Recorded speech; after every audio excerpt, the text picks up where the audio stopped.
All right. Happy Monday. Oh, perfect. Happy Monday, everyone. Monday evening. Yes. We are live.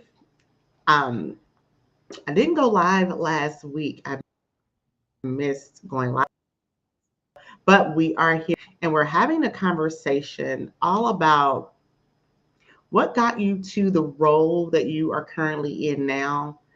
There is going to require for you to do some things differently and get a different result. So if you are looking to take on, to get a promotion, whether it is internally or externally, is going to require you to do some different things. So if you are at $50,000 and you desire a $75,000 role, is going to require you to do some different things. And so, joining me today to have this conversation is Donna Simpson. Donna, I'm going to let you introduce yourself. Hi, Ebony. Thank you for having me. And hi, Yeah. everyone. Can you hear me? Yes. Yes. So I'm Donna Simpson. I am a senior business analyst. I've been working in the role of in the industry for over 12 years now. And on the side, I coach new business analysts and support them in not only landing their jobs, but keeping them and also fast tracking them for promotion. I'm super excited to be here. A lot of what I have gained in the last 12 years has been within the banking and tech industry, and I recently ventured into digital innovation. And so I'm learning more about machine learnings and AI and really trying to stay cutting edge as a business analyst. Okay, great. Awesome. Thank you so much. I'm glad you're here. I know you're a little bit under the weather, so I'm glad you're still here with us, though. And we're going to just jump into our conversation. You and I were chatting a few weeks ago. We came up with this topic to really talk about, again, that a lot of the people and individuals, job seekers that you and I both work with, want to experience new levels of growth, Right. both personally and professionally. Yes. And in order to do so, we just came up with a conversation and we're like, yeah, what worked in 23 is not working in 2024, simply for a variety of different reasons. But we're just going to touch on a few of those today. And one of those is really just based around just the job market Yeah. and the competitive nature that we now see, that we probably didn't see, or not even probably, that we did not see in 2021, 2022, and even the early part of 2023. So as companies have done layoffs, Right. have as they have restructured, that has put a lot of people back into the job market. So the things that they did to maybe land a role post COVID are not the same things that, and we're going to just touch those strategies that they can do. But are you seeing the same thing in the BA role for your clients? Absolutely, absolutely. We Of them. can't have conversations about job opportunities today without addressing the big elephant in the room, and that's exactly what you said. That you know, looking for a job, getting a job a couple of years ago is vastly different, starkly different from what it looks like today. More people in the job pool, even employers are being more strategic in who they're hiring. They're looking for people with more skills, more experiences, and really trying to get. They really want to get bang for their buck. So as we're saying, what got you to a 50K job will definitely not get you to a 75K job in 2024. And I think it's across the board, but we're definitely experiencing that in the business analysis world right now. Okay, great, great, good. If you all have questions as we're having this conversation, please feel free to drop your questions in the chat and we will answer those as we go. So say hi, let us know that you're tuning in, and then drop your question. Would love to be able to answer your question and give you that support real time. So when we talk about some of those things that we are seeing in the market, what are some of the things that you have seen change And how are you positioning your clients to adjust and pivot to some of those changes?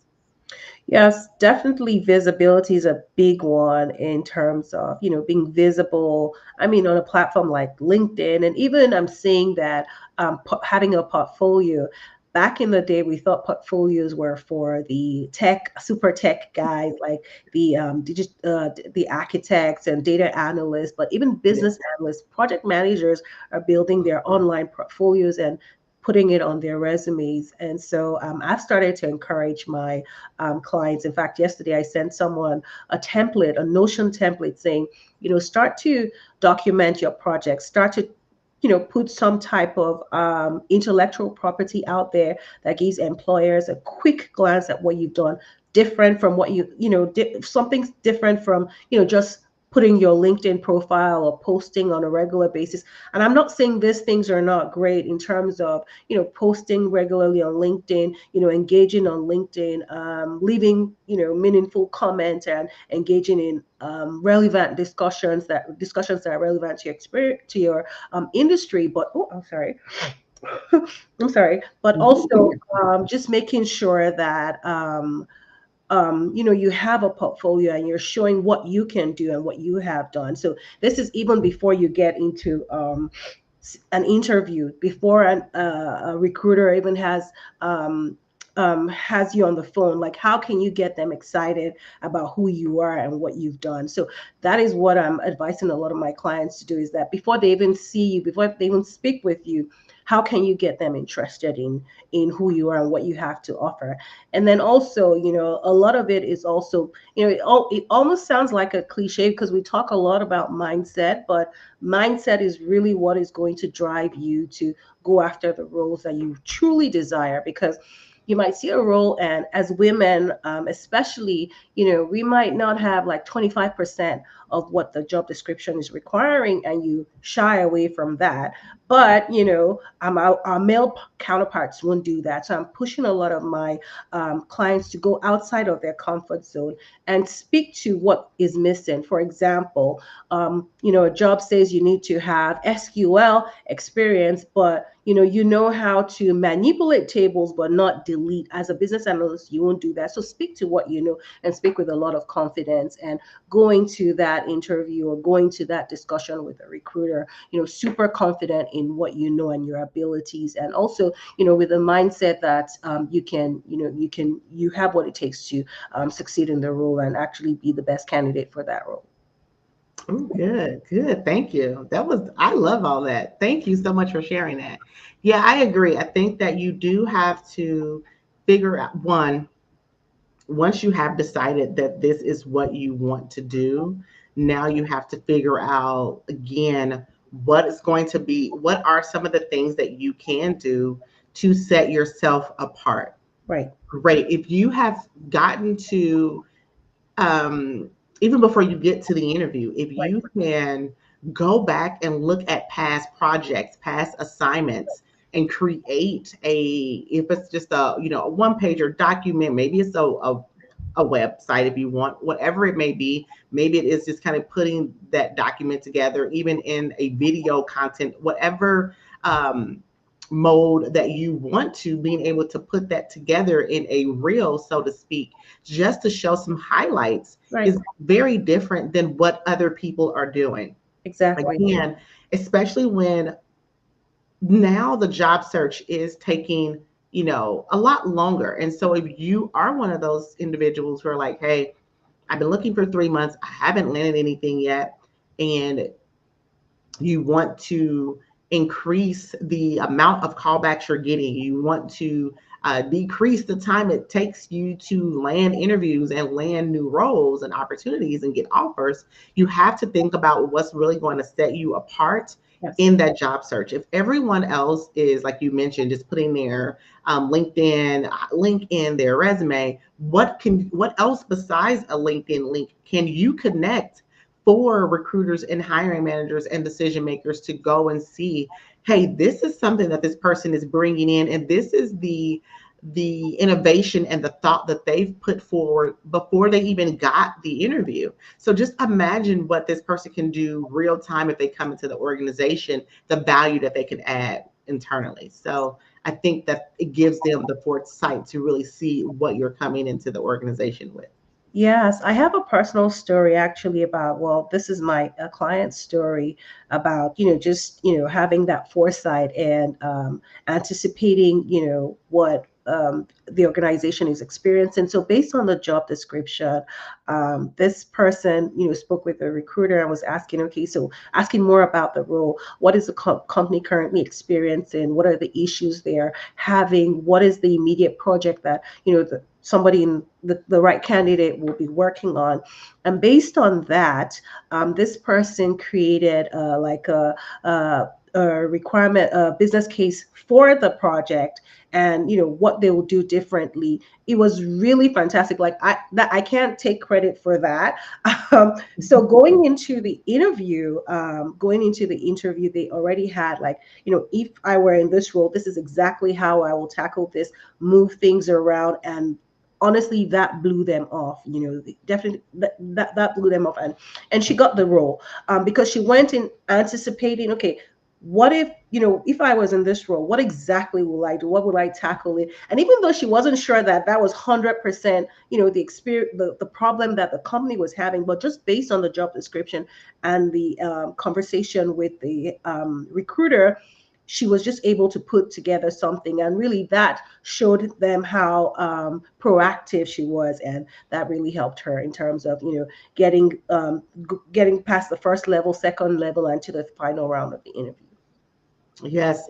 I tell people all the time, like, if you can meet with individuals who are in the organization that you're in, or you're interviewing with, if you can get some insight into what are some of the, or recruiters can also sometimes give you this information, but if you can get information on what are some of the pain points that they're currently experiencing, what are they currently working on, high level, get some of that information, and being able to craft that like business case early, so that when you are in the interview, you can utilize that information. Yes. It works 9 times out of 10.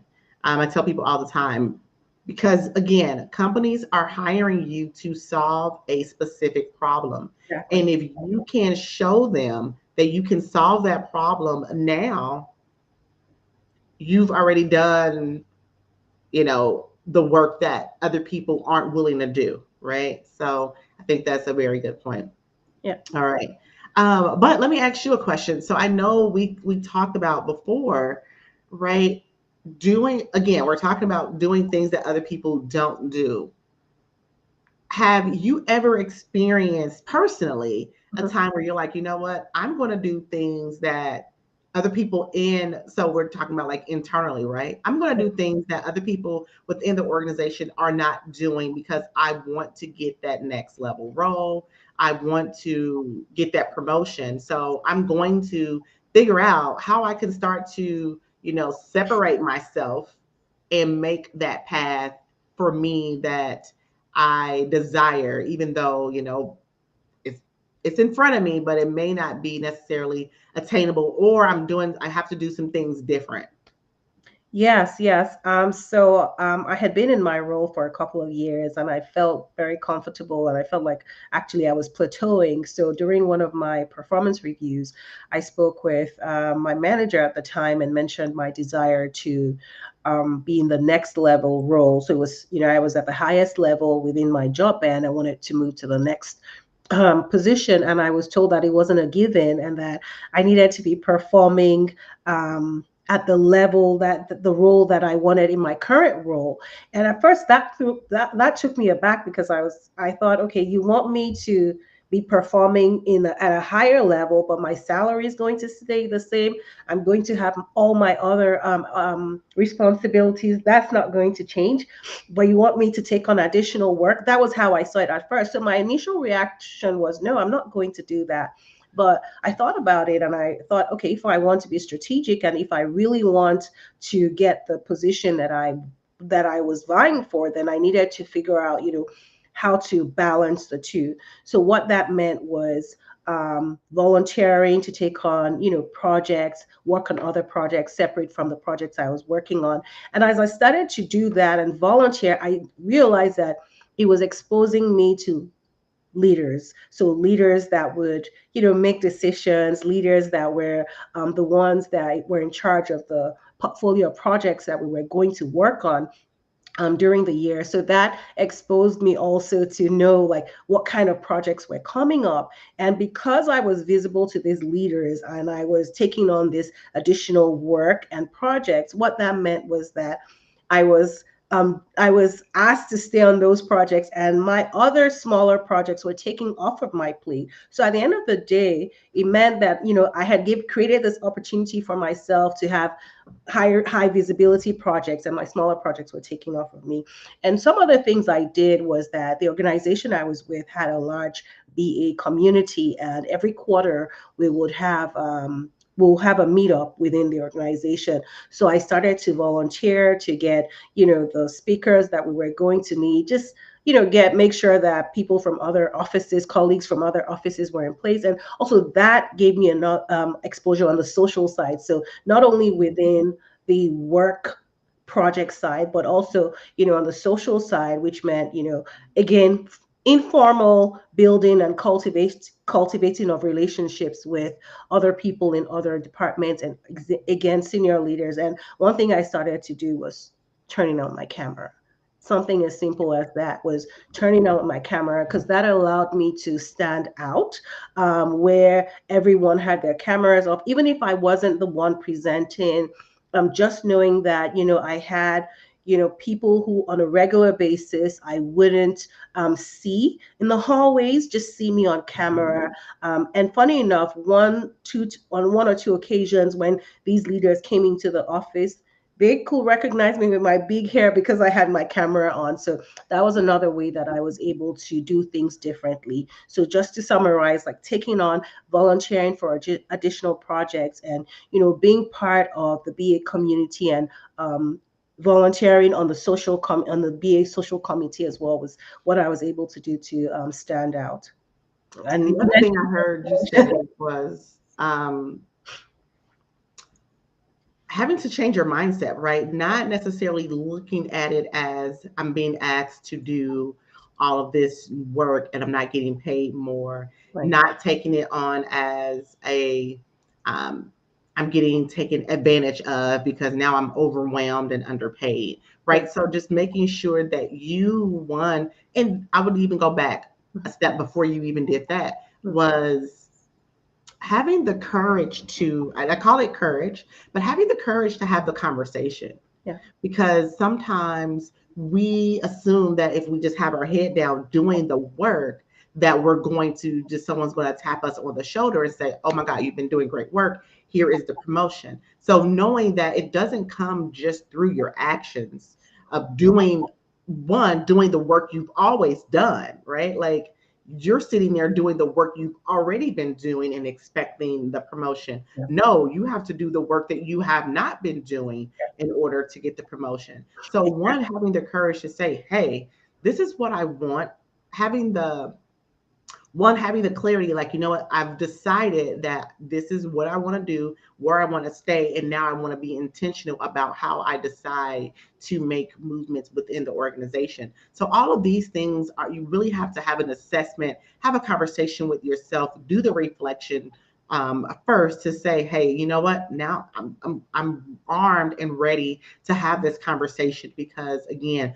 no one's going to have that conversation for you unless you come in and you want to have that conversation, one, for yourself, and then you have to recognize that people are willing to be that mentor and give you the guidance that you need. And some managers want you to do that, but they want you to take the initiative and really ask for it first, and then they're willing to give you the guidance. Exactly. Yeah.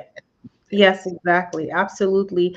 And also, I find that also just you mentioned mentorship.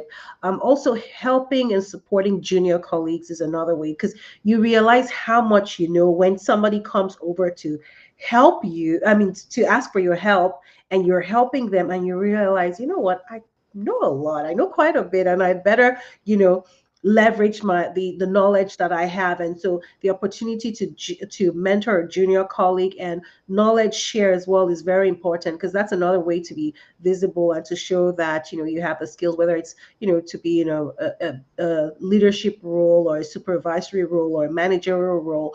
That's another way that you can do different, you can show up differently to stand out. Okay. All right. What are some other ways? What are some other things that people can do? They're like, hey, I know I want to either, again, whether it's internally, they want to move up into the next role, or whether it's externally and they want to go outside, but still want to stay, you know, move up to that next role. What are some other ideas and thoughts that you have for people to be able to do that? I think continuous improvement and growth. So, you know, constantly improving your skills.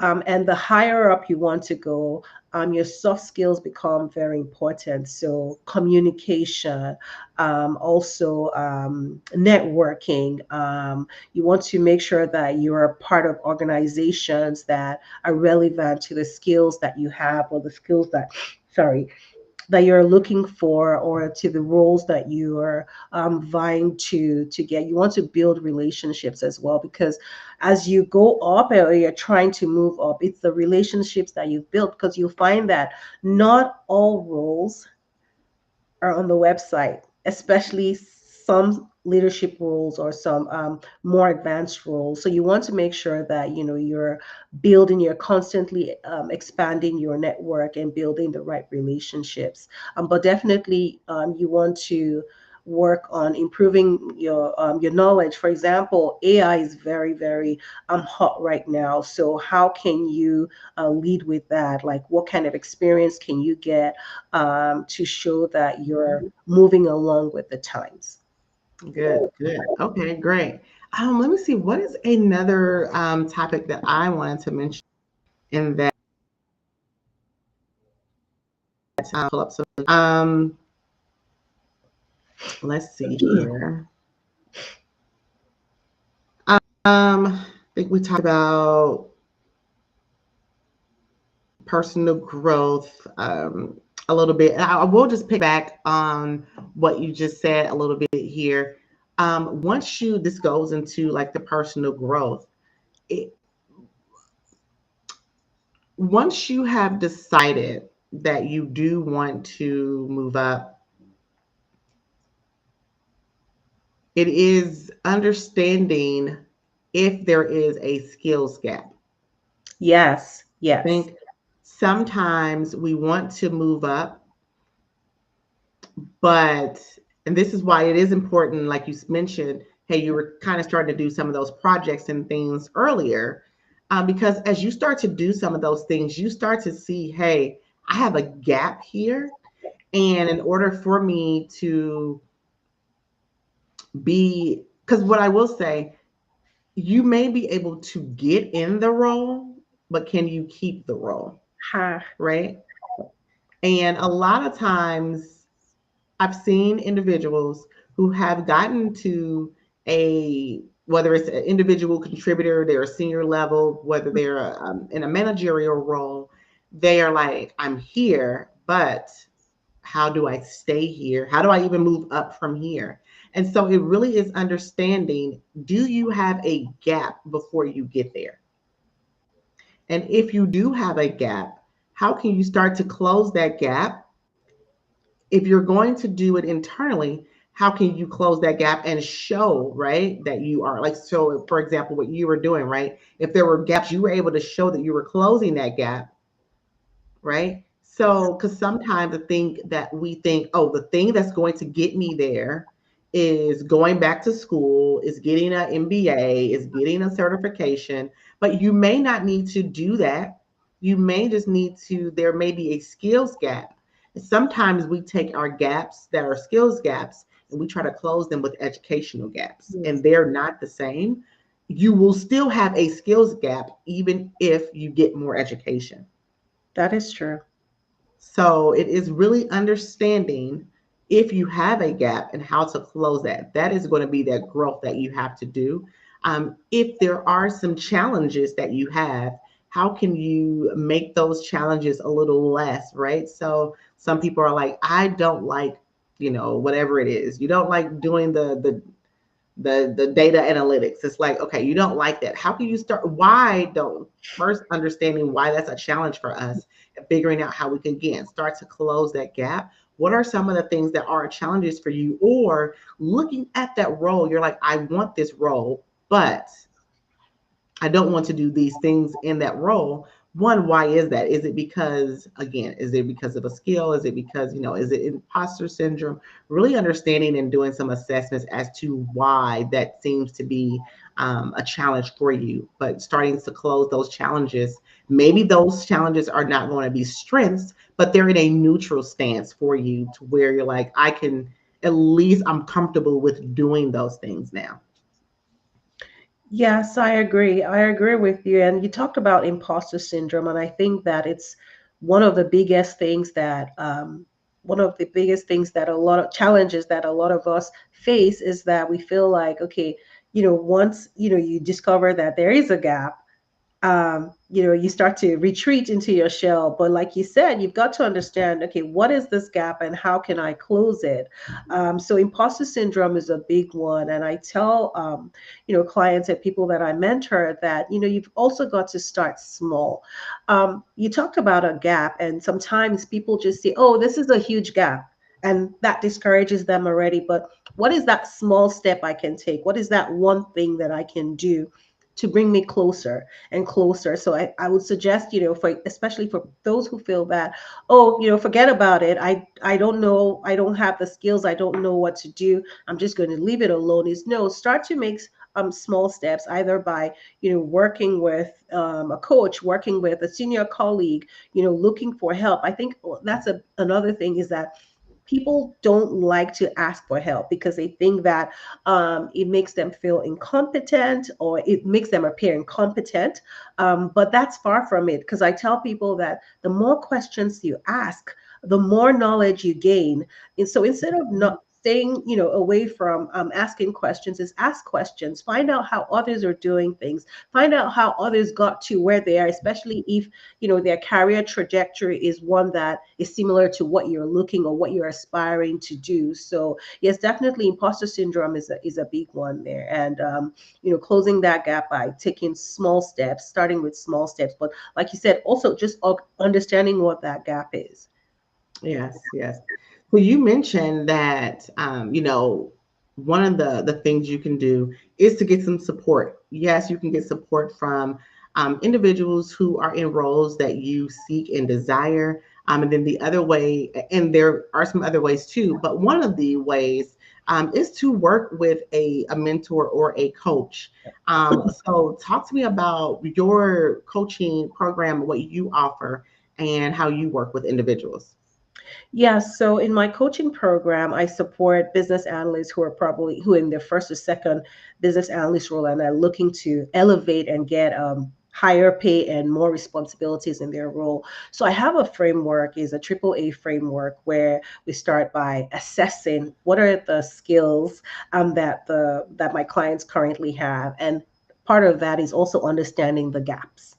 So from doing that assessment is amplifying. So what are their strengths? What are your weaknesses? And how can we close those gaps? And once we do that, we go into the accelerate phase. So now, whether it's additional training you need to get, or sometimes it might be as simple as taking advantage of courses or webinars that organizations provide.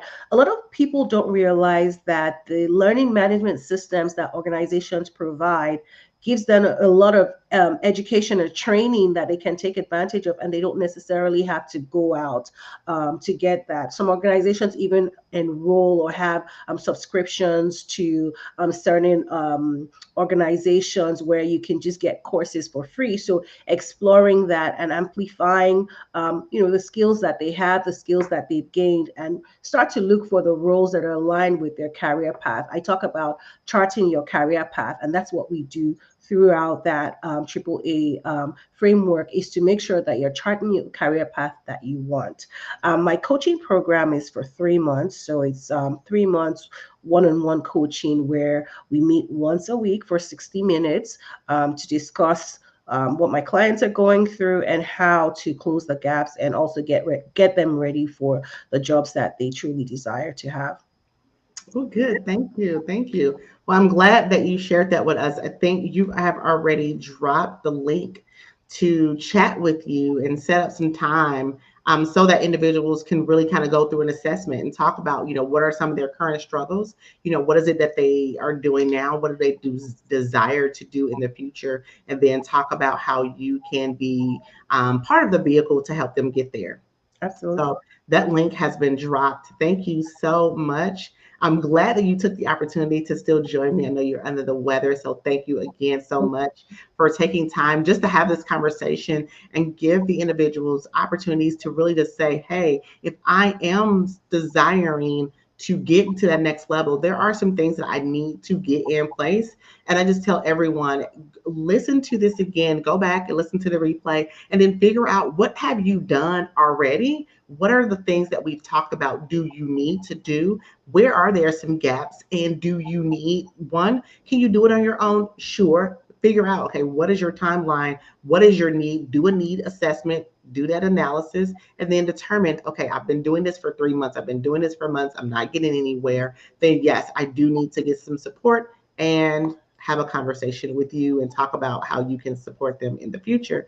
So thank you again so much for joining. I appreciate it. And I look forward to talking to you again soon. Thank you. I hope so. I would love to come back to talk Yes, some more. yes. All right. Thank Have a you. good one.